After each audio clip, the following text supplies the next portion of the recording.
Good afternoon, everybody. Good to see you. We have a great crowd on Zoom this afternoon and a lot of friendly faces, a lot of language friendlies out there. If you're here in the Austin area, in contrast to last week's Icetopia, we have this beautiful, almost summer-like day today. So we miss you being here in person, but are delighted you can join us on Zoom. For those who don't know me, I think I know almost all of you on screen, at least. I'm Tom Garza. I'm the director of the Texas Language Center and College of Liberal Arts here at the University of Texas at Austin. I'm also an associate professor in the Department of Slavic and Eurasian Studies. It's my pleasure today to welcome a very different kind of panel for our Language Matters series, which I'll do in just 1 minute. Before, I just want to remind everyone, since you're here online with us today on Zoom for Language Matters, you probably already are familiar with the Texas Language Center website. If you're not, go to the University of Texas website. In the search, simply type TLC and it'll take you right to us. There you'll find an entire full listing of all the events, services, resources that the TLC has amassed, garnered, and continues to bring out to the language teaching community of University of Texas and beyond. I wanted to point out a couple of things on our upcoming schedule that are of note, in particular to instructors here at UT. One is to remind, please, all of you teaching language and culture, remind your students, don't be shameless about this. Don't hesitate to remind them that March 1st, coming up on March 1st, will be the deadline for students to submit online nominations for their language and culture instructors. And these can be from graduate student AIs all the way up to full professors teaching the language. We have 2 teaching awards, and those teaching award nominations are entirely done by our students and then assessed. Those nominations are looked at by a panel of teachers at the University of Texas of our languages each year, and 2 winners are selected each year. A little bit more about that in just a second as well when I introduce our panel today. The other thing to mention, and they are also here joining us on Zoom this afternoon, but next month's Language Matters series on March 9th, Language Matters will be with Professor Bautami Shah from our own Department of Middle Eastern Studies, and she will be joining us with a topic that'll be detailed with more detail on our website in the coming days, but it will have to do with the teaching of language and culture while addressing diversity, equity, access, and inclusivity. So we look forward to that talk next month as well. It's good to see you all there. So let me get right to it. I don't want to waste or take up any more time from our panel today. So as I mentioned, this is a very different panel, a different format from anything we've ever done for Language Matters. We've been focusing on graduate student AI perspectives now for pretty much throughout, just before the pandemic and through it, which has proven to be a really useful, bold forum for our graduate student assistant instructors to be able to talk about their experiences. On the request of the graduate students from the Department of French and Italian, we have put together, or they put together for us this afternoon, a panel of teachers, assistant instructor teachers in that program to give their perspective on teaching in the 2020s, on the profession, what it's like now to be a graduate student who also is doing teaching of the area, in the area of language and culture. And I'm so happy to get this unique and incredibly important perspective as part of our conversation about what does and does not always work in language teaching at our university settings. So without further ado, let me introduce the 3 panelists for this afternoon. They're going to have their presentation comments, sort of a conversation among themselves, and then as we always do, we'll open it up to questions from you. Please feel free to put your questions up in the chat, and we'll get to them at the end of the discussion. Or you can just, when we have the open mic, just hit the space bar and please just speak up. So let me introduce our 3 speakers. So here I'm trying to see, should I just do the introductions and then switch it over to you, Andra, so that we can then broadcast them? Good, okay. So our three graduate students are Molly Deaver, a 4th-year PhD student in French studies at the University of Texas at Austin, who holds a master's degree in French from the University of Alabama. Her research interests include the 19th and 20th century French literature, namely the intersection of metatextuality and interpretation in autobiography. We also have Dylan Gilbert, a fourth-year PhD student in Italian studies who holds a BA and MA from Middlebury College. His work revolves around environmental histories of France and Italy post-World War II, focusing specifically on constructions of nuclear energy in visual media and plastic arts. And I also note as a small sidebar that Dylan was our recipient of the 2022 AI Teaching Award this past year. And so we're very happy to have him on this panel, and also to show that, yes, thank you. I see a lot of applause on our Zoom screen here. Very glad to see the representation in the Department of French and Italian here so that we can celebrate this excellent teaching. Our final person on this panel, Raphaël Nonin, is a fourth-year PhD student in French studies who holds an MA in International and Global Affairs from the University of Burgundy, as well as an MA in French Studies from the University of Illinois in Chicago. His research interests lie at the crossroads of sociology, cultural studies, and literature. Love that. He focuses on class dynamics, social emancipation, and self-fashioning and representation in modern French literature. So with that, I'm going to turn the microphone and the screen over to our panelists and enjoy this lively discussion. We'll all get back online later. Right, thank you so much, Dr. Garza. I want to also thank the Texas Language Center before we begin. It's been a very humble offer to have to, present today, and I didn't know what to do at first when you first asked. And so the thing that I thought of was the community of teachers that I get to work with, and this is kind of what came out of that thinking process. So thank you, Dr. Garza, to Betsy and Andra as well at the Texas Language Center for having us talk today. To kind of start, we first want to kind of give a little bit more background about ourselves and our experiences in the classroom and teaching, because we feel like that obviously shapes who we are in the classroom. And so, as Dr. Garza said, I went to Middlebury College, which has a very intensive language program, 5 days a week, all these outside things from coffee hours to movies to language tables. And so the way that I learned language was very intensive and very immersive.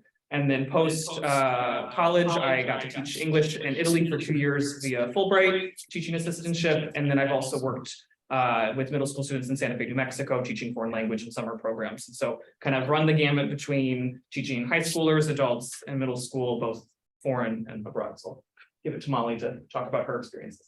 Yeah, a little bit similar to you, Dylan. I have experience as wide as from private tutoring to being an English teaching assistant in France, to being a student leader for a service learning honors course, to being a long-term substitute teacher from English to marketing to high school geometry. But that's a story for another time.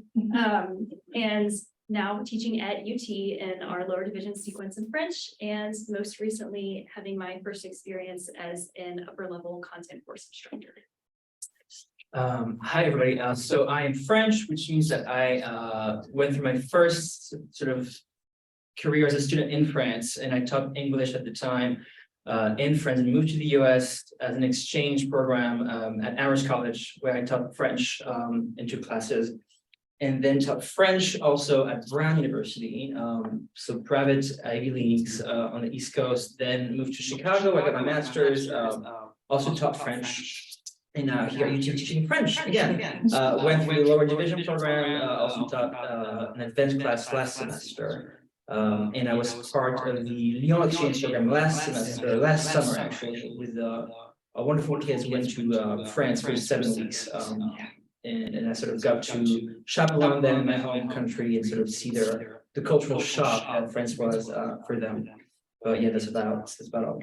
Yeah, so as you can see, none of us come to the classroom with pedagogy as our #1 priority. It's not what we study in our research, it's not what we do per se, but we all come with our own kind of cultural baggage of language education. So I want to make sure that we're not all talking from a perspective of we know what Second Language Act is, but it is our experiences as language instructors and language learners and cultural ambassadors that we bring into our classroom. And another note, we will be talking about the pandemic and our first kind of series of questions, and we will be using the term post-pandemic, not to say that the pandemic is over, but to say that the transition to the classroom has happened and we're back to being in person. So just to acknowledge that we do recognize the pandemic is still ongoing, but it is a term we will be using to kind of talk about that transition from online back into the classroom space. And for those who do not know, the kind of French and Italian department structure of lower division, we are a hybrid kind of flipped model classroom where we meet 2 times a week, Tuesdays and Thursdays, which was a transition thing that happened during the pandemic years when we had to switch to emergency online teaching. And it's something that has stayed around in our departments for the beginning 2 classes of 601 and 611, the first 2 semesters of language courses in our department. So with that, I think we'll get started with our first kind of topic. So we all 3 have had teaching experience prior, but at UT, we're all instructors that were born out of the COVID pandemic. So how do we feel like that experience has shaped us? What has it taught us? What is the role that we saw foreign language education during that time? And how has that kind of shifted our perspective on foreign language as we move into the kind of post-pandemic back to the classroom experience? First, can they all hear as well? Yes, that's a good point. Just to make sure that we. Getting all thumbs up. Good, fantastic. If you want to start off. So I came to UT, I think it was 2019. It's hard to remember. But I did not teach my first year. I taught my second year because I already had a master's, so I could teach right off the bat. So I did not TA, which means that I started teaching online. I did not start teaching in the classroom, but online, which was of course new to me, new to everybody. In terms of the pandemic, being an instructor during the pandemic I would not say that I changed drastically how I approach my teaching. What I did do is consider this class as a break, sort of from the ongoing trauma outside and sort of what was going on. And also I knew students were sort of finding a new balance and sort of their new bearings at UT. Many of my students were first year students who had not even set foot on campus yet. So it was hard to sort of, our language course in 601, 611 is based in Lyon, but also UT. And it's just sort of, we were talking about UT that did not really know what UT was because they had not set a foot there yet. But I think what I did, and maybe something I kept unconsciously, is to the sort of fun part of the language course. Because we were online, teaching in class online is very sort of tech oriented, just like a Duolingo could be. It's not the interaction that we have in the classroom. So I wanted to make this class not too Duolingo-esque and sort of make it more fun. And I try to make it as interactive as possible. And sort of, again, like I was aware that my students were going through stuff. Some of them did communicate that to me. They did not have to. We were all very lenient with deadlines and everything, but my priority was to make this class enjoyable, not so much of them remembering how to say this thing in the past and this thing in the future proche. It was more of how can we create a community in the classroom through the same purpose of learning something new. I think I'll add to that by saying, our ideal language learning goal is to have them go abroad, right? We want them to learn the language, be able to go to that country, go to that culture, be able to interact with people and feel like they're learning something more about the world and kind of bringing that to what we do every day. And when the pandemic said, oh, we can't go abroad, and the languages that we teach, French and Italian, are not necessarily things that you can find easily in Texas. How did that shift in my mind of, okay, what do I do now to make sure that the culture is still coming and that a world can be imagined outside of the trauma that we're experiencing as a collective of humanity? Mm-hmm. And bringing in, I think, Italian responses to the pandemic, bringing in that contemporary culture that was still going as ways to show, like, this is how Italy's focusing on this moment, and how is it different from how we're focusing on this moment, and kind of allowing them to still envision the world that maybe they wouldn't have been able to go see.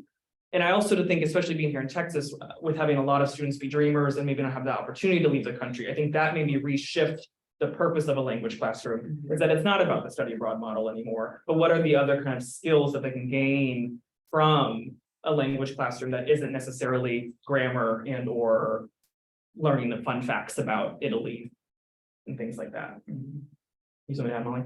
Yeah, that was, exactly along the lines of what I was thinking as well, Dylan, is when these kind of linguistic goals are maybe not so much at the center, if we lose this kind of carrot or motivating goal of study abroad, then, what is left maybe for some students who perhaps would benefit from, recontextualizing and reminding like what we're doing in the classroom other than this for instance, right? And why that's still important and why that's translatable to their major or to their minor or to whatever it is that they're interested in doing in life.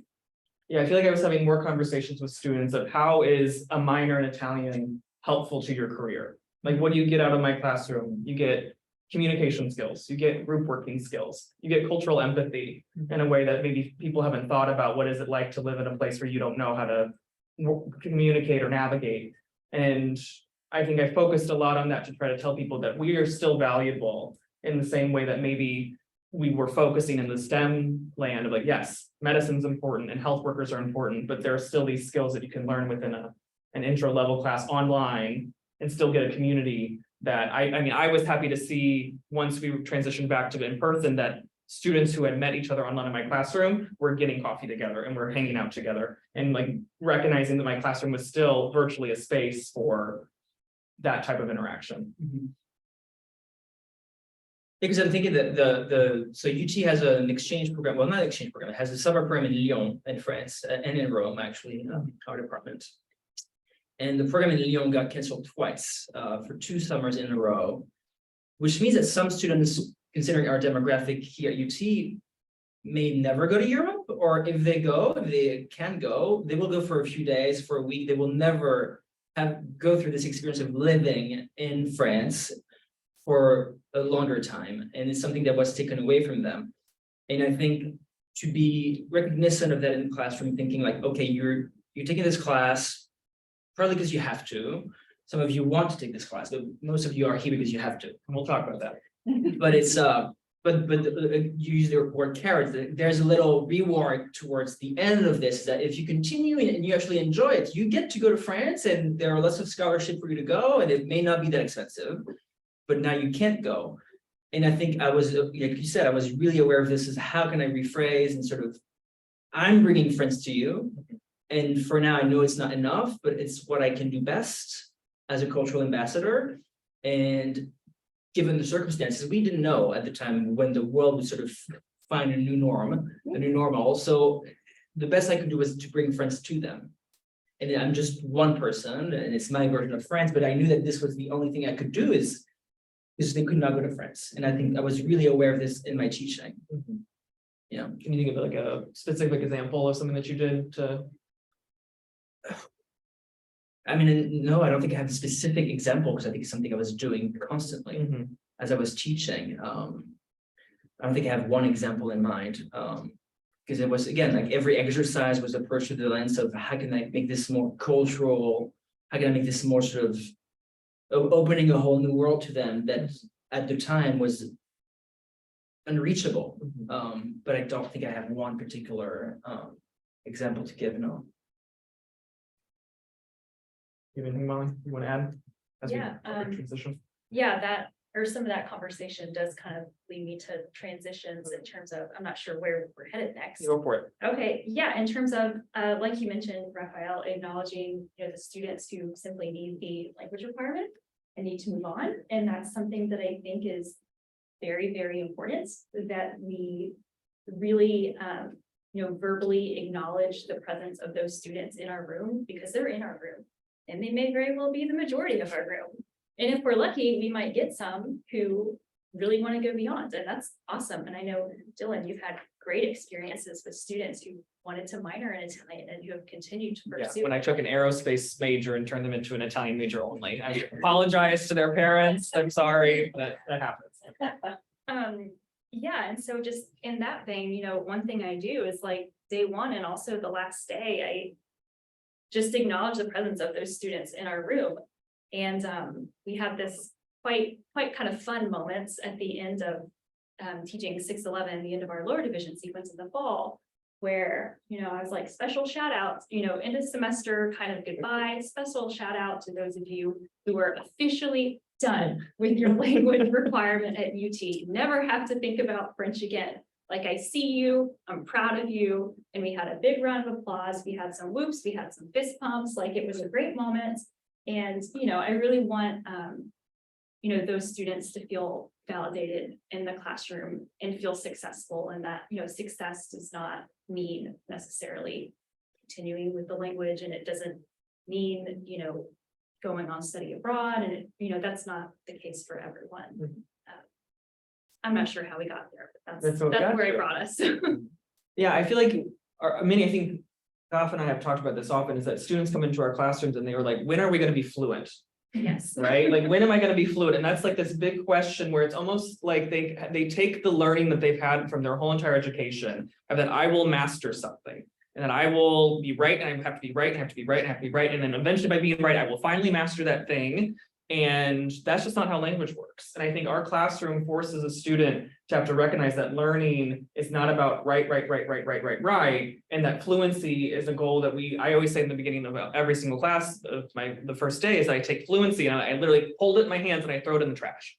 And I was like, we are not going to talk about that, because that's not what we can obtain in this classroom. What we can obtain is actionable skills, ordering a coffee, having a conversation about our childhood, something like that we can do. But this idea of this vague, like nebulous cloud of fluency is never going to be what can come out of a lower division language classroom. And I think the pandemic, having been online where everything was just on Canvas and they constantly saw points and they constantly had that to-do list on the side, which they still have now, but now they at least have some time outside and being in person. But the constant like points made language learning into a game where I have to get my points. And I'm like, everybody, we need to recognize that I want you to fail. I want you to make mistakes. I want you to correct yourself. And that is hard to change a mindset of someone who's never been in a classroom where they're being told to try and fail, because they haven't done that since they were like 3 or 4 years old, and they've forgotten that skill. So for me, as much as you're saying about the language requirement, I also want them to recognize that this is a class about lifelong learning and not just getting this part of my degree out of the way, that this is actually how we need to learn for the rest of our lives, is that you will fail and you will make mistakes, and that unattainable goal is maybe not what we should be reaching for, but something that's more within our grasp at the end of the course. You're right, because I always think of my positionality as a French person in the classroom, and I know it can be intimidating, and I have a personality of a bit loud, and so I know that I can be intimidating to my students, and I'm aware of this as like, okay, I'm French, you guys love it, but at the same time, I have to speak to an actual person who speaks French like since he was born, and it's just like, but I remind them, I'm speaking English to you right now, and I had to learn English, and I also happen to speak Spanish. I had to learn Spanish, and still today in my classroom, I sometimes ask my students, oh, how do you say this, or how could I phrase this better? Because the way I just said it in English was not the best way. So I sort of show my own vulnerability, or how I'm a language learner. I actually still learn things in French today, but they would not be able to comprehend this necessarily, but I still learn things in English. My Spanish is very rusty because I don't use it, but I communicate that to them as I know that you are terrified of me, but at the same time, I've been in your shoe, and me speaking right now to you in most of your native language, if you're English speakers, I learned that, and look at where I'm at now, given that also I've been speaking English and learning for the longest time, or like sort of thinking about fluency and sort of making mistakes. I always also tell them in class, you are either 601 or 611. If you don't make any mistake, you should not be in this class. and if you make a mistake, is that because you are in the right place, and I want you to make a mistake. And if you don't, then either you misplaced or there's something wrong. You should not be in this class if you want to excel. But the question of fluency and being bilingual, I mean, we've joked preparing for this, as you sort of learn a language for the longest time, and then you go to the country where they speak the language, and you realize like, oh, I don't speak the language. And I think it's something to know and be aware of, and it's not like something to discourage students. I think it's good for them to not lie, be like, yes, you will be bilingual after one semester, even if you like work really hard, you'll know everything. No, I think it's good for us to be honest and transparent, and sort of recenter the goals of what do we want. We want students to learn about another culture, learn about themselves through the other culture, respect differences. I know I have opinions that they don't share about sort of religion on campus, because I'm from a French mindset, and I share this in my classrooms, and then I sort of show them why I think this way, because I was educated through the system, and I think they learn how to respect my opinions. I respect theirs. It's sort of more of like the soft skills, the sort of cultural competency, more than the language per se. Yeah, I think so, Raphael, I like that you touched on some of these general kind of attitudes that you bring to the classroom. You know, disclosing like about yourself, like, hey guys, I was an English learner at once too, and there's still gonna be things that I'm improving on. Mhm. And I think that has the potential to be like really powerful. And I think in the same way that you kind of meet them on that level with your journey in English learning, I try to kind of acknowledge that as well in the sense of, you know, hey, like I've been there, right? And we all know who our language is. It requires us to kind of put ourselves in an uncomfortable space. And I tell them like, you're going to be uncomfortable. Mhm. You're going to feel a little odd, right? A little sweaty. A little, you know, a little sweaty. But we're going to embrace it. And I think this was an idea that I got from you, Dylan, actually, that in 601, in the very intro class, just love to just flood them with French for those first intro exercises, the first 20, 30 minutes, just flood them with French. They probably don't know what's happening. They're looking at each other, they're laughing. They're probably like, is she for real? And I'm like, yes, I am for real. We're gonna, the very first day, we're gonna get in this position that's a little bit uncomfortable, that we realize that we do need to kind of put ourselves out there. We realize, you know, we can't laugh. We're gonna make mistakes. We can feel like, what's going on? What is she talking about? And this is part of that kind of diving into what this language learning journey is going to be, and like what our classroom is going to ask you to do. And we can do that and kind of laugh at it, you know, and relate to it while acknowledging, hey, we've been there ourselves, right? Mhm. It's funny you say that because I don't do that at all. Which is really In funny. my lower division classes, if I start and I walk into class and speak French for half an hour, I know I'm gonna lose them. I mean, so maybe I'm wondering why sort of you as an English speaker and I as a French speaker, sort of how we approach our roles as introducing a new language. I approach it like incrementally. And I do speak French, but I know I limit myself because I think what I have struggled with as a native speaker, and I'm really aware of this, is that I can't sort of adjust how I speak. I can't do baby talk. I can, but I automatically, really quickly, my sort of more natural self takes over, and then I speak more naturally, a bit faster, uses words that they don't know. I don't think of cognates right away. And I'm aware of this. I think I use a lot more English, and I sort of stick to what we cover because I don't want them to freak out. Because they freak out already when we show any like authentic videos, documents, and they're just like already looking at me like with big eyes. If I am to walk into the classroom, it's like also like sort of, it sounds a bit like arrogant, like, okay, guys, I'm going to speak my language. You guys are not going to be able to follow me, whatever. But this is sort of how I, again, as a native speaker, sort of approach my own class, which is, if it works for either of both of us, it's just. I think you're right that our own like identities and beliefs, they make such a difference, right, on what we bring when we come in. Mhm.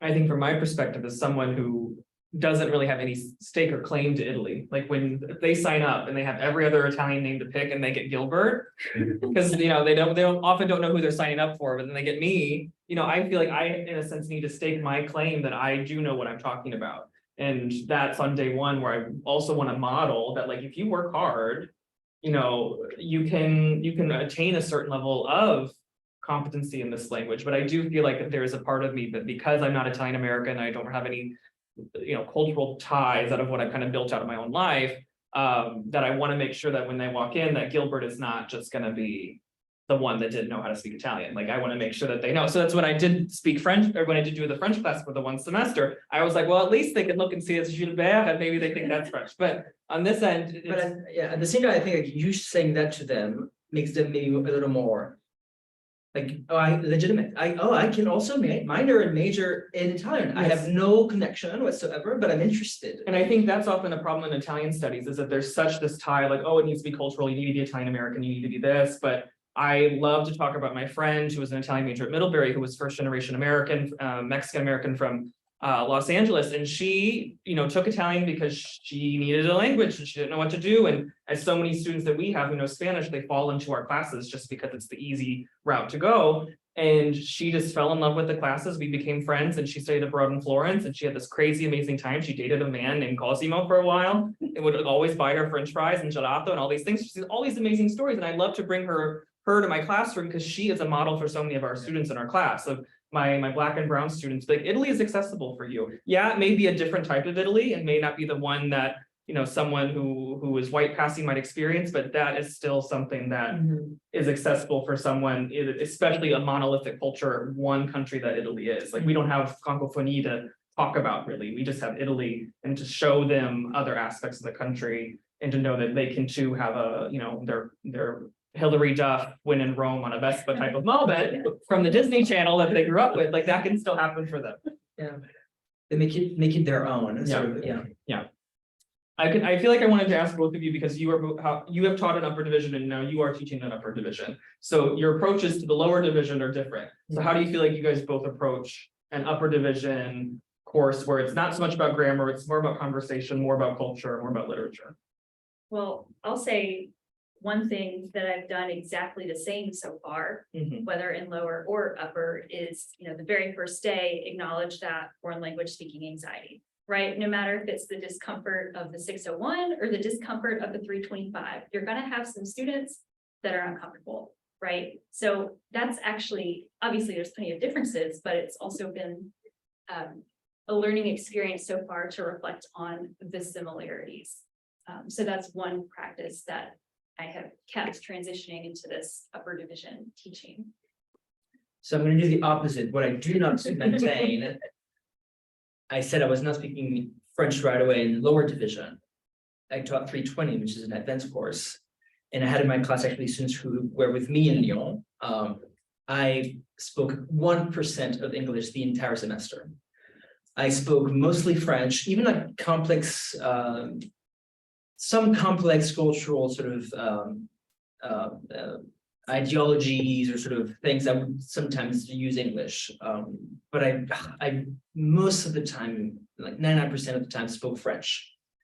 And I spoke French to students, so I was not speaking as fast as I would back in France, but I was not controlling myself in how I spoke. I was maybe using words that I've never seen before, never written, like read before. I was speaking French, not to lower division students, to people who were advanced, and to, I think at the end of the day, when they realized that they could understand me, they would not understand 100%, and I did not expect them to, but I'm pretty sure they were happily surprised to realize that they could understand me. And I think what, of course, it's natural, but they understood me even better towards the end of the semester, which makes sense. They got used to how I speak, they read more, they spoke more, so there was a progress. But I think for them to realize that after one semester of more advanced classes, sort of we talked about the bilingual desired goal, after one semester of more advanced class, they actually gained a lot of competency in French. They spoke a lot better about different subjects with a little more moderation. And I think sort of, again, you said something that you have maintained and kept, something I would do very differently in a higher division is speak French right off the bat. Yeah, because I think I'm looking forward to like having them being comfortable. Yeah, unlike in 601, 611. Because they're here, they have 601, 611 is, again, they're sort of forced to be here, they will take that. I want to give them a reason to stay. But I know many of them don't really want to take French. They just like Emily in Paris or whatever. And good, I'm happy. But in 320, they have decided to be here. So like now it's like sort of when we start playing with the language a lot more. And if I can add a follow-up question, I know it's less so on the Italian side because we don't have too many students coming in with Italian knowledge prior. And so when they make it to a class of 320, it's almost everyone started at 0 and they're all at 320 at the same time. But I know in the French context, you have so many people who had it in high school, you have people who did the Lyon program, you have people who've just taken classes at UT and done the sequence. So how do you kind of balance a variety of learners, those who've never had the experience in country, those who've had many years prior, and those who have just done the 3 courses prior to 320 here at UT? I will say for me, that's a work in progress. Yeah. And I think in some ways that can maybe come back to the course goals, because even though we might be all on different levels linguistically, we're also in different levels on, the skills that I'm asking you to practice and ultimately produce in this class, right? Specifically in an intro literature class, focusing, on the theme of representing difference.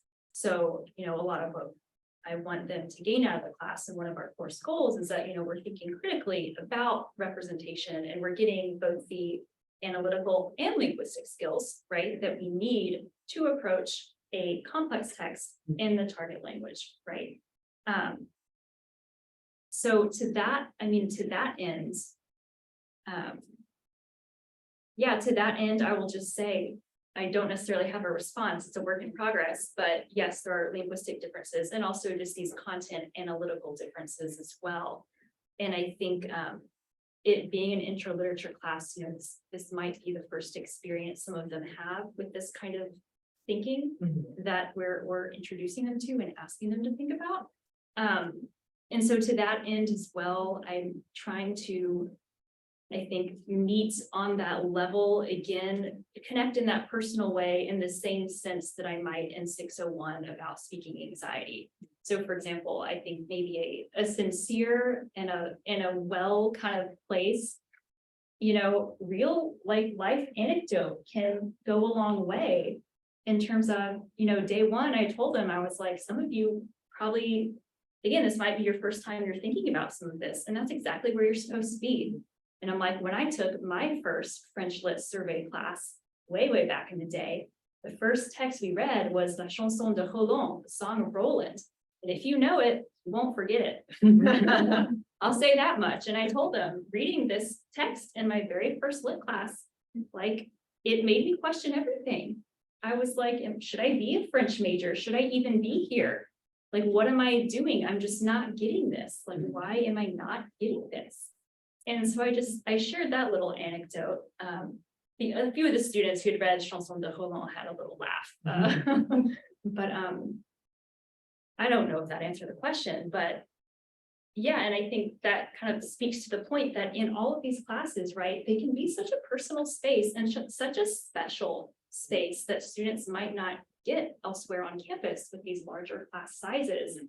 And I think that does make our role as grad student instructors, particularly in the lower div sequence, very, very special and important. To your question, I think I'm thinking sort of in the French context, it's a lot more instructor focused and centered. The instructor teaches the class, students barely participate. There was a study at some point, if you go through the entire education system from middle school to high school, you speak like 12 minutes of English. It's because you barely ever speak in the French context. Whereas in the US, especially like what we do within FRIT, and I'm sure it's the same in other languages, it's a lot more students focused. We want them to participate. So when I have a diversity of students, I have right now actually a student who speaks really good French. She probably should not be in 601, but the placement test being what it is, she is in 601, and I'm sure she's bored to death. But I use her presence in my advantage is I put her in specific groups in my classroom. When I have a bit more complex questions, I ask her because I know she's going to know the answer when others don't. And I think for her to be able to explain a specific point, she reviews it and she's like, she feels good about it. She's like, oh, I know this point. I can explain it simply. And other students see that a classmate is able to explain something so someone of their age understood that process, understood the grammar point, so then they sort of feel more, they can do it. In 320, last semester, like I said, I had a few students in my classroom who were with me in Lyon, and of course they speak better than the students who did not go. And I sort of was listening to myself because sometimes I would make references to what we had experienced together as a group, things they had seen, noticed, questioned. And I sort of realized you may be doing this a bit too much, and I don't want to exclude students who did not go. At the same time, I also wanted students who were thinking of going in the future to be encouraged to go if they could. but I did not want to exclude those who did not go. So I think what I did more is, again, grouping my students in a way that was very strategic, is I'm placing this one with this group because she's been, the others have not. And if students who did not go to France have questions, she can talk about it. They don't have to, she can, if they ask, if she wants to. It was sort of more of a collaborative things process of how can my students also talk about their own experience, but I'm not enforcing this. I'm not saying to my students, oh, for those who went to Lyon, you all know this, and for those who didn't, well, too bad. That was not the idea, and sort of not how I approached, but I was still aware of who went, who was better, who spoke better, who is more comfortable speaking in the classroom, and sort of pairing my students in a more strategic way. Something I think I also still do in 601 and 611. Yeah. Yeah, and I like that you mentioned, asking them to kind of play to their strengths and asking them to give their own explanations and understandings and find the answer. And that's something that I've done a lot as well, where, if there's an answer to a question and someone knows it, I would like them to share it, not me necessarily as the imparter of knowledge. And I think a lot of times with the kind of grammar points or things like that, I do ask students regularly when we're starting back something. I'm like, you ELI 5 it, explain like a 5. Like, what is this? How would you explain this disjunctive to a 5-year-old? It's an interesting thought exercise to have them have to do it and contextualize it. And, I want them to do it. I don't want me to do it. And I tell them, guys, like, you are your best resource. My explanation is not going to be nearly as good as your peer's explanation, because they're right there with you and they're your greatest resource. So I really, like you, sometimes try to put that and give them opportunities to really embrace and share like their own knowledge and what they've learned. Okay, I'm ready to pivot.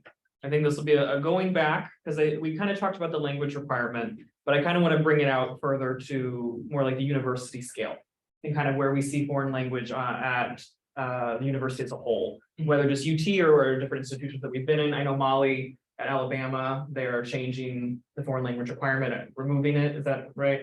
Yes, I'm not totally abreast on this, but yes, more or less there are big changes happening. Right. So just thinking about foreign language requirements and how we see them, especially as a French department, where we are kind of especially here at UT, the direct avenue for people who don't want to do Spanish, right? Because Spanish, they have 3 classes they have to take in order to get their credit. For us, it's 2 semesters. And if they've already had Spanish in high school, which I always talk about, like, if you had trauma from your high school Spanish class, I'm here to undo that trauma for you. But if they've had that Spanish beginning and they don't want to continue with Spanish, they often come into our classrooms to get their language requirement. So how do we feel nowadays, after having taught both a hybrid online and then now in this kind of hybrid flipped model of like a language requirement on a university system at large?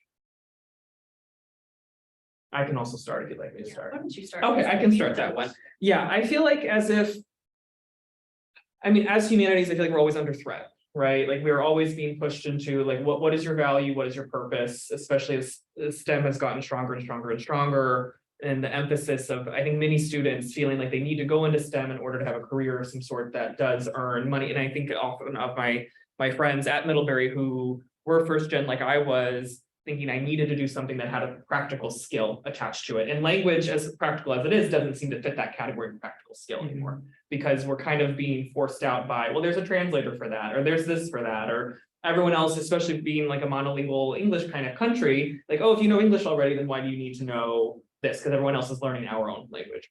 And I've been thinking about this a lot lately, is our classroom gets almost diluted down to a topic that doesn't necessarily get full attention, in the sense that a STEM class is never a professor of calc per se is never going to ask their student to not know the topic that they need to know in order to like continue on with the lesson and the work for that day, right? And math is similar to language in the sense you kind of have to build building blocks, go further on, and that's not happening in STEM. And I feel like there's been this push, especially with this kind of flipped model of you go learn that grammar all on your own, you go learn all the concepts on your own.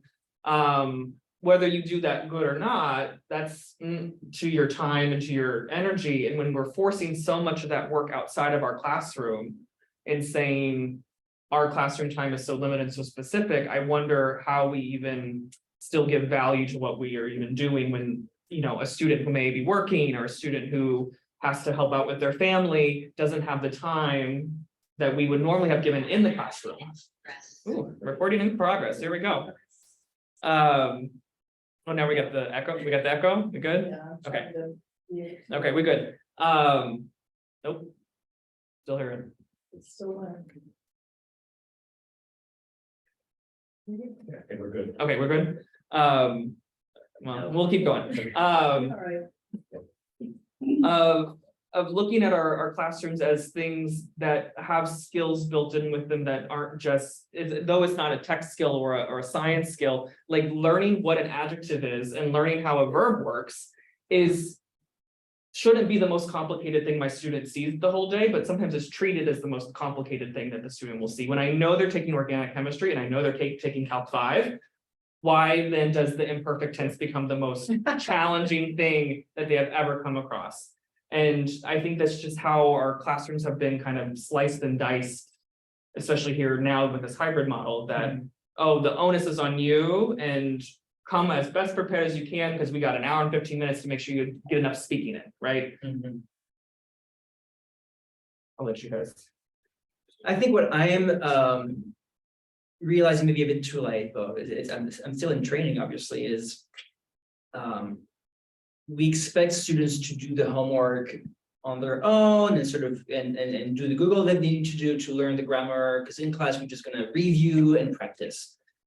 And I'm thinking of myself as a first gen as well, and sort of, I don't think if it had been the case for me at the time, I don't think I would have either done it or know how to do it.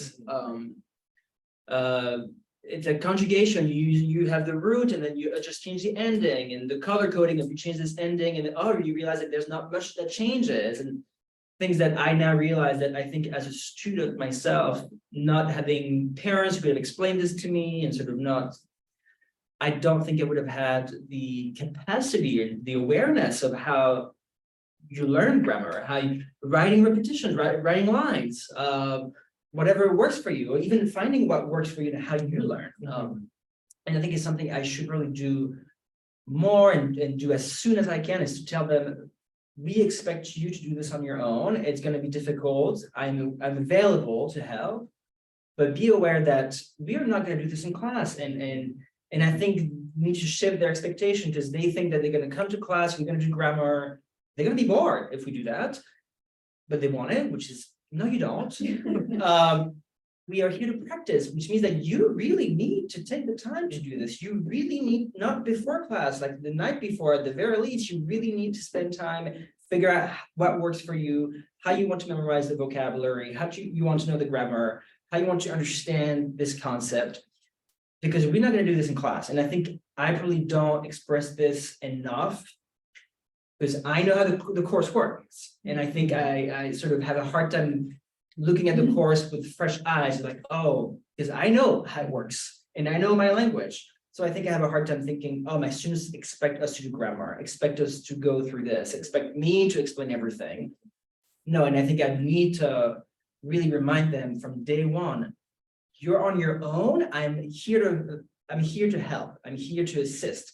I'm not here to go through the material with you. I'm here to, again, help if you have done the work prior. Yeah, and I think that leads to questions of equitability at the end of the day, because not every student has that time outside of the class. And as much as we're talking about, we have now free textbooks and open educational resources, that's one version of equitability. But at the other end of the day, a lot of our students work. And you have to be disciplined. And they may not have had that skill yet. Molly, you can add something. Oh, yeah, I was just gonna say, before you move on, Raphael, I think you touched on like the importance of, having to teach our students how to learn, teach our students how to learn language. What does a 601 level French paragraph look like? Spoiler alert, it's not great. It's not great. It's not great. But it's exactly where it's supposed to be, right? It's exactly where it's supposed to be. So I try to like, for instance, before we ask them to write that paragraph, I'm like, hey guys, these very like beginner low actual guidelines. This is what you're looking at and this is what it's supposed to be, And if I may add one thing is I sometimes, even if like we do imperfect and like, oh my God, what is this? Or like in French gender, they have a hard time understanding like gender. Why is a table this gender? Why is this object this gender? So these concepts are difficult, but I think they sometimes approach language as is going to be an easy A and an easy. I'm like, if learning a language were that easy, we would all be polyglots. It is difficult, and I think they need to realize this and to take this class seriously and not just think it's a requirement. I have to do it. I'm going to do this. It's going to be easy. I embrace the challenge. I embrace the difficulty, and I think it's something where they can grow from. And I think I probably have to remind them more that this is going to be difficult, but you will leave this class feeling proud of yourself because you've learned so much. That's a positive note to end on. Yeah. Thank you. Yeah. I'll switch on this. I'm gonna go with hopefully that mic will pick me up there. You don't have to switch it off. Oh, okay, Let's just leave it for the room because I think it'll be used in toggling back and forth and getting that echo. Sure. For obviously thanking our panel so much for the insight. And I'm going to just start with a quick, not even a pushback. This for me, uncharacteristically conservative question I want to ask. So hearing your comments, panel called Impressions from a New Generation. So you're going to get a question from the older generation. So you all using your own words here, cultural empathy, positionality, comfort, discomfort, equitability, in talking about language and culture teaching. If we were having this same panel 40 years ago, listening, speaking, reading, writing, maybe culture, little big C, little big C, all of that, but read skills, vocabulary, and then toward the end here, grammar, a little bit of grammar and why it's so hard. Where's the bugaboo? What I find interesting is these terms like cultural empathy, positionality are indeed what our students tend now to remember about our language classes when they come out. Proficiency, I wouldn't say proficiency notwithstanding, because indeed we've shown across our languages that we as a college not only hit but exceed most of our proficiency benchmarks across all 35 languages we teach. So my conservative question, and I'll rephrase it slightly to make it less so. So what would you 10 years from now, when you're the director of your own language program at your institution, what would your methods class, if you will, that's the conservative part, methods class, you probably won't call it that. How would you prepare the next cadre of graduate students for doing what you now are doing?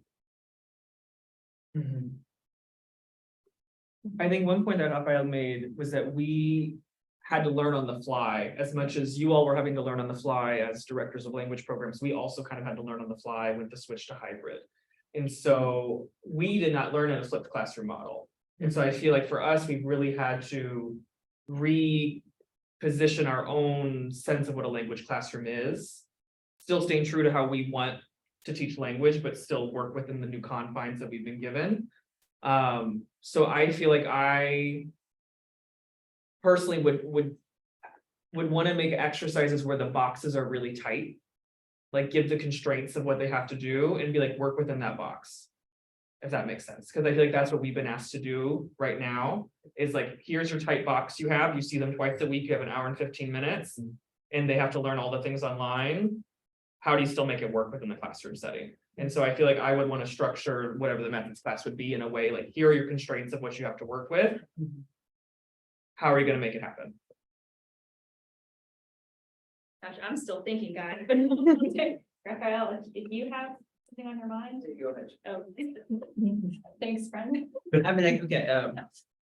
Okay. I one thing that's worked for me, and I think it's something that should be maintained, is observing your peers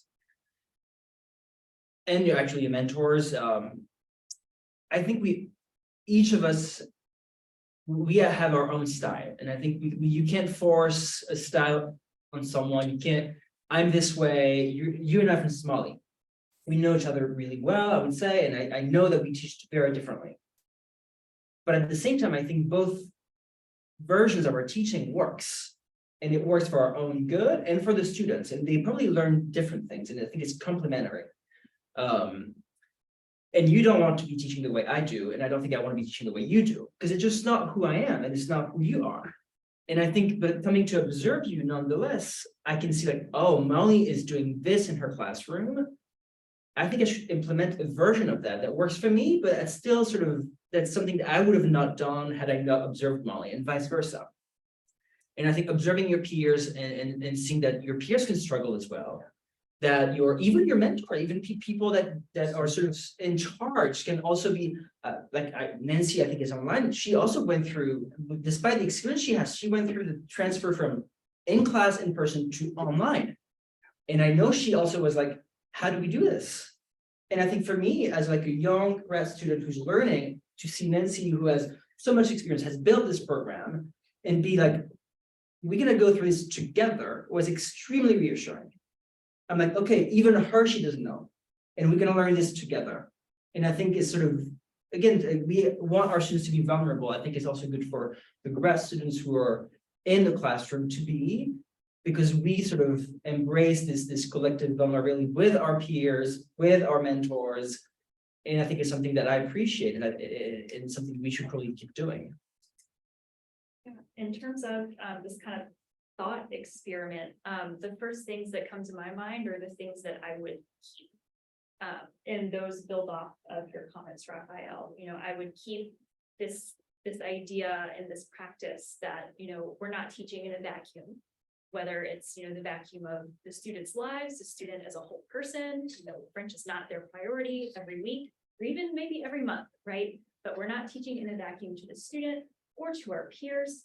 And I would also really keep the idea that, you know, like you said, like teaching is a practice. And that means, you know, personally, between the two of us, how we practice it a little differently than this looks like the benefit of our students. But also, you know, over time, and how even no matter where we are, we all have, I think, something to learn. And at the end of the day, I think, as Dylan would say and has said before, you know, first day jitters or first day nerves, got to do it live, right? That's what it is. You got to do it live. You got to go for it. That's the clean version of how I say it. Yeah. A question here from Professor Goethe Schlepper from Germanic, who says, do you all foresee? I'm sorry, my bad. Oh, goodness, my bad. Sorry about that. Do you all foresee going back to pre-pandemic 5 days a week contact? And if so, how would your approach change, if at all? I almost had the opportunity of having 5 days a week this semester. It was an option on the Italian side. They wanted to pilot an option, but no one signed up for it. So when given the choice of a 2-day or a 5-day, students obviously for their own schedules were like, okay, we're going to do the 2-day. And I was teaching 6-11, so the second semester. So they already knew what the 2-day looked like. So they kind of knew what to expect. They knew that they were going to learn it on their own. They knew what that, but I was really excited about a 5-day option because I was like, oh, we don't have to do as much online. You don't have to do it all at home. So I was looking forward to having, I felt like I would feel more comfortable using more language in the classroom because I would see them all the time and they have more exposure and they have more opportunities to use it and feel more comfortable. But I feel like with the 2-day, I feel more limited in my use of Italian because I feel like I have such limited time that I want to make sure that they get what they need to get. Because as we've been talking, the language requirement, they need to get through this class.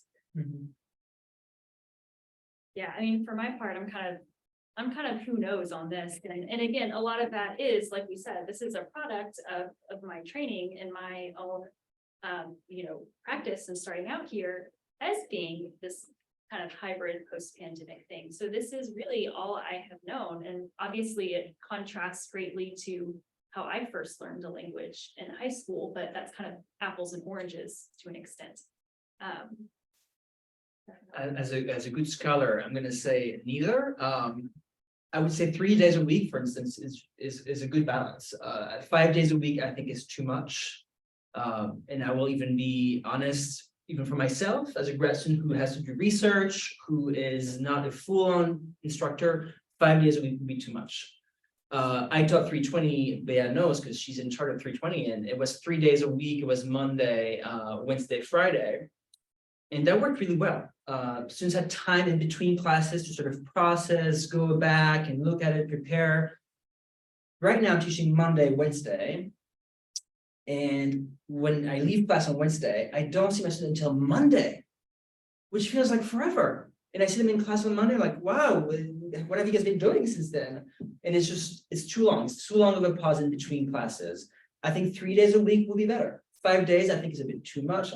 This is my own take, but I think 3 days a week would be a good balance. So to that comment, actually, this actually is I think you're touching some nerves here with all the range of faculty I see on screen right now. Nancy Guillotot makes a comment that actually was going through my mind as all three of you were answering.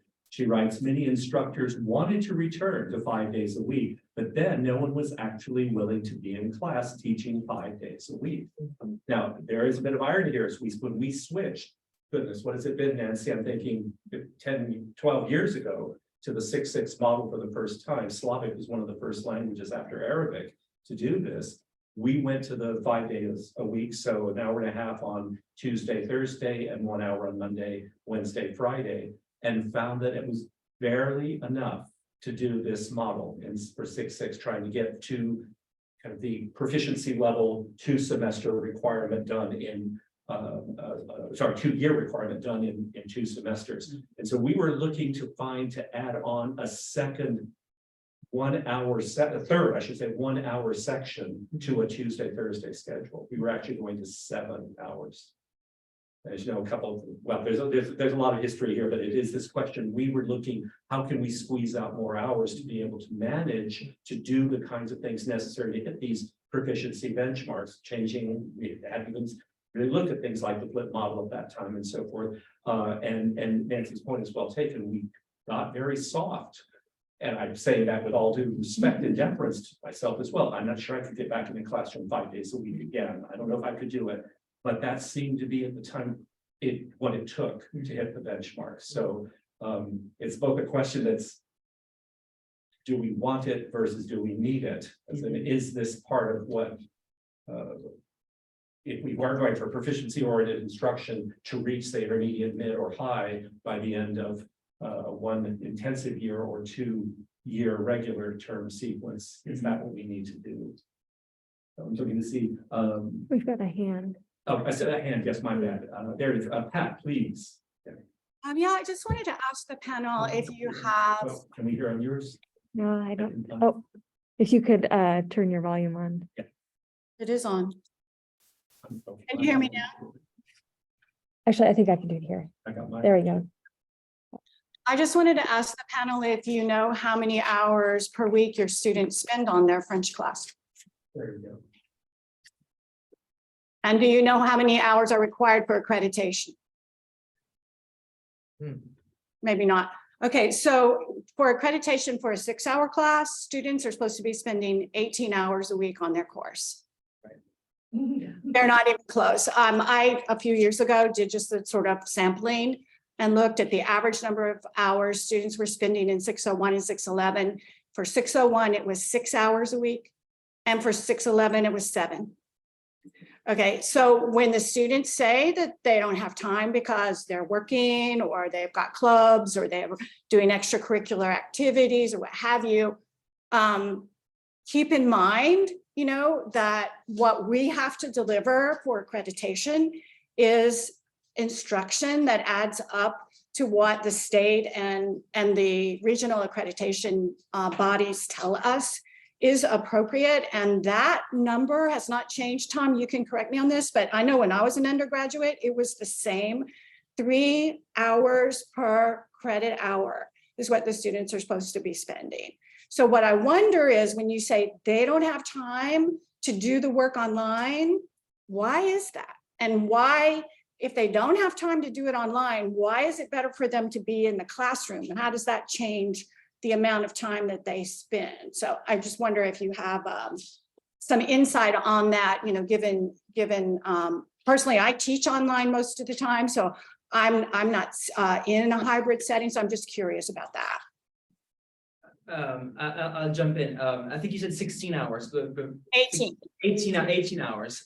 So first of all, I don't think any of us said that they don't have time to do it, or that they, I think That's what I wrote down. Time factor. Students do not have time to learn outside of class. I will say anyway, as a grad student, for instance, I ideally should be spending 18 hours reading my own work, articles, first primary sources to do my research. Am I going to do it on my own in my little office that looks like a closet, 18 hours? Let's be real, I don't think I would. I don't have the discipline, and I don't think it's fair to ask students to be that disciplined and spending 18 hours on their own. So they have a 3-hour class, so 15 hours on their own on Canvas. I don't think that's fair. They are social beings, they want to be interacting, they want to be in the classroom, talking to their peers, looking at a screen for 15 hours nowadays. I do it myself. When I'm on my computer, the distractions are so easy, and it's not that it's something that we need to reflect on. And I think we can't just ignore and sort of, we are teaching in a vacuum of the world does not exist. They should be focusing in 15 hours. If I can't do it myself and I'm easily distracted, I have to accept the fact that my students will as well. And I think it doesn't mean that we need to reflect. And I think it's back to sort of being more present in the classroom, because we have this moment where they are, for the most part, present. At least they're all present physically. Most of them are present also mentally in a classroom with a person with authority who is looking over them and making sure that they are doing what they should be doing. So basically, are you saying then that you think that the accreditation rules should be changed? In light of the fact that, there's more instruction online and that seems unreasonable for language learning? Who am I to say? They haven't been changed in, 30, 40 years. So, I don't think I have the authority to say it should be changed. What I'm saying is that I'm well aware that expecting our students to spend 15 hours in front of a computer doing their homework is not fair. Given the world we live in, given the distraction that exists, given that so many of them are first generation students, they don't have the parents behind them be like, did you do your homework? They are in West Campus, all their friends are going out. It doesn't mean that I don't tell my students like if they're turning their assignments late, sure, one time, why not? If it's every week, I'm gonna be like, look, you also need to be disciplined. You need to do your homework. This is on you. You pay this amount to be here. I know French. If you don't do your homework and you leave this class not knowing French, that's on you. I can be as flexible as I can. So I think it's finding a balance between sort of. What would that balance be, do you think? So again, sorry? What would that balance be then? How many hours should they be spending? That's not my decision to make. Now, I'm not saying a decision in your opinion. I don't have one. Okay. I mean, go ahead, Mom. Well, I think just if we're talking very simply about, this is a 6-hour class and that's kind of what we emphasize to them is like, yes, we meet 2 days a week, but you should expect this amount of work outside of class to be around 6 hours. And I think if that's what we advertise, then that's about what we should aim for, at least in terms of being transparent with the students. In terms of, accreditation, I think if I told them, well, if the state says you should really be spending 18 hours, I'm not sure that would fly. But it's true for all their other classes. So I'm just wondering, why would it be different for languages? It's the same rule for all courses. And I would push back and wonder, are they doing the same amount in their other classes as they would be doing for us? Like, I know that we take up a 6-hour credit, so it's double the grade for them. But at the end of the day, as we talked about, so many of them are language requirement students. And so their priority does not necessarily lie within our classroom. And I think there's the problem as well is that when we advertise hybrid, at least very initially, no one knew what that meant. And students did not know that when they saw twice a week that they had work asynchronously Monday, Wednesday, and Friday. And that was a big thing that I tried to advocate for. I was like, we need to have the catalog say, you have something Monday, Wednesday, Friday. This is not a just come to class Tuesday, Thursday. There's a lot of work you have to do outside of this class. And I still don't think that's fully understood. And I don't think our students have been trained to learn in this way. And I think they're trying to refigure out how to learn, because I think high school got disturbed for them in a way that they weren't ready for. They probably didn't have a good transition in high school, most likely from their high school teachers also not knowing what to do. They then get to us and we're trying to get them back to regular class, but then they don't know how to necessarily cope with this class that is demanding so much outside in a way for, once again, as something that they may have interest in, but the thing they're getting a degree in, psychology, math, economics, political science, that's going to take priority. Plus they can't afford rent living in West Campus, and they need to now spend, 7, 8, 9, 10 hours a week working in order, maybe more, in order to just survive. And I think that's a problem that the university is going to have to face, is that Austin is getting more and more expensive, and not every single student can come to this school and be successful anymore. I think it is limiting who can be successful at UT, especially when we push things. And if I may just sort of play devil's advocate, although I think you sort of see where I stand, but also I think great inflation also is something to consider with this whole big picture, is that we very easily could give good grades with little effort. You see something like, okay, there's something you tried here, I will give you this. And then they're happy, they're like, look, I have a B+, A-, and I did very little. I'm gonna keep doing that. I think it's also something to consider as well. But I don't think there's one answer necessarily as to why they're not doing the work, why it's not 16, 18 hours, not doing 18 hours of work. I think it's a very complex question. I don't think there's one answer to it. Well, I think what the real question now is, what is an hour of work online equal to, right? And maybe it's not equal to 1 hour of that equals 60 minutes. Maybe the intensive experience online should be half an hour, right? I mean, I don't know. And I don't know that there's been any research on this either.